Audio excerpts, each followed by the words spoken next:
അർജന്റീനയെ വരവേൽക്കാൻ വേണ്ടി കൊച്ചിയിൽ 75 കോടി രൂപയുടെ റെനോവേഷൻ ആണ് നടക്കാൻ പോകുന്നത്. എന്താ അല്ലേ? പക്ഷേ ഈ ഒരു അഡ്വാൻറ്റേജ് ഏറ്റവും കൂടുതൽ ഉപകാരപ്പെടുന്നത് നമ്മുടെ കേരള ബ്ലാസ്റ്റേഴ്സിനായിരിക്കും. അവിടെ കളിക്കാൻ വരുന്ന ടീമിനും അതിലുപരി അവിടെ കളി കാണാൻ വരുന്ന ഓഡിയൻസിനും ഒരുപോലെ ഗുണമുള്ള ഒരു കാര്യമാണ് ഈ ഒരു റെനോവേഷൻ. സ്റ്റേഡിയത്തിന്റെ റൂഫ് മുതൽ സീറ്റ് വരെയുള്ള എല്ലാ മൈന്യൂട്ട് കാര്യങ്ങളും നല്ല രീതിക്ക് ഫോക്കസ് ചെയ്തുകൊണ്ടാണ് ഇപ്പൊ അവിടെ വർക്ക് നടന്നുകൊണ്ടിരിക്കുന്നത്. ഇതിൽ ഫാൻസിന് ഏറ്റവും കൂടുതൽ സന്തോഷം നൽകുന്ന മറ്റൊരു കാര്യമുണ്ട്. അതായത് സ്റ്റേഡിയം കപ്പാസിറ്റി 30,000 നിന്നും 50,000 ആക്കി ഉയർത്തിയേക്കുമെന്നാണ് പറഞ്ഞു വരുന്നത്. ഈ ഒരു കാര്യത്തിനെ കുറിച്ച് എനിക്ക് കുറച്ചും കൂടി പറയാനുണ്ട്. പക്ഷെ അതെന്തായാലും എല്ലാം കൂടെ ഒരുമിച്ച് വീഡിയോയിൽ വേണ്ട, നമുക്ക് വേറെ സെപ്പറേറ്റ് വീഡിയോ ആയിട്ട് ചെയ്യാം. സോ നവംബർ 17 ഒരു true world class stadium atmosphere create ചെയ്യാൻ വേണ്ടിയിട്ടാണ് ഇപ്പൊ അവിടെ അത്രയും തകൃതിയായി പണി നടന്നുകൊണ്ടിരിക്കുന്നത്. പെർ ഡേ 2000-ഓളം ആളുകൾ അവിടെ ഇപ്പോഴും വർക്ക് ചെയ്തുകൊണ്ടിരിക്കുന്നുണ്ട്. സോ വളരെ കുറഞ്ഞ സമയത്തിനുള്ളിൽ ഇത്രയും വലിയൊരു ചലഞ്ച് അത് എത്രത്തോളം വർക്ക്ഔട്ട് ആവുന്നത് നമുക്ക് കണ്ടു തന്നെ അറിയേണ്ടതുണ്ട്. പിന്നെ എനിക്ക് ആകെയുള്ള ഒരു കൺസേൺ എന്ന് വെച്ച് കഴിഞ്ഞാൽ ഇതൊരു ടെമ്പററി സെറ്റപ്പിലേക്ക് ഒതുങ്ങുമോ അതോ പെർമനന്റ് സെറ്റപ്പ് ആക്കി മാറ്റുമോ എന്നുള്ളത് മാത്രമാണ്. കാരണം 75 കോടിയൊക്കെ നമ്മൾ ചെലവ് ചെയ്ത് റെനോവേഷൻ ചെയ്യണമെന്ന് വെച്ച് കഴിഞ്ഞാൽ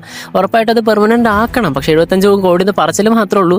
അങ്ങനെ ഉണ്ടെങ്കിൽ പോലും അതിനകത്ത് എത്രത്തോളം നമുക്ക് ഈ വർക്കിൽ കാണിക്കും എന്ന് നമുക്ക് കണ്ടറിയേണ്ടതുണ്ട്. കാരണം കേരള ഗവൺമെന്റ് അല്ലേ, എത്രത്തോളം മുക്കുന്ന നമുക്ക് അറിയില്ല. സോ അർജന്റീനയിൽ നിന്ന് മെസ്സി വരേണ്ടി വന്നു നമ്മുടെ കൊച്ചി സ്റ്റേഡിയം ഒന്ന് നന്നാക്കി കിട്ടാൻ വേണ്ടിയിട്ട്. അപ്പൊ എന്തായാലും അർജന്റീന വിതച്ച വിതയാണെങ്കിലും കൊയ്ത് നമ്മുടെ കേരള ബ്ലാസ്റ്റേഴ്സും ISL കൂടെയാണ്. അപ്പൊ എന്തായാലും ISL ഇനി ബെസ്റ്റ് സ്റ്റേഡിയം ഏതെന്ന ചോദ്യത്തിന് ഇനി ഇതോടെ ഒരു ഏകദേശ തീരുമാനം എത്തിയിരിക്കുകയാണ്.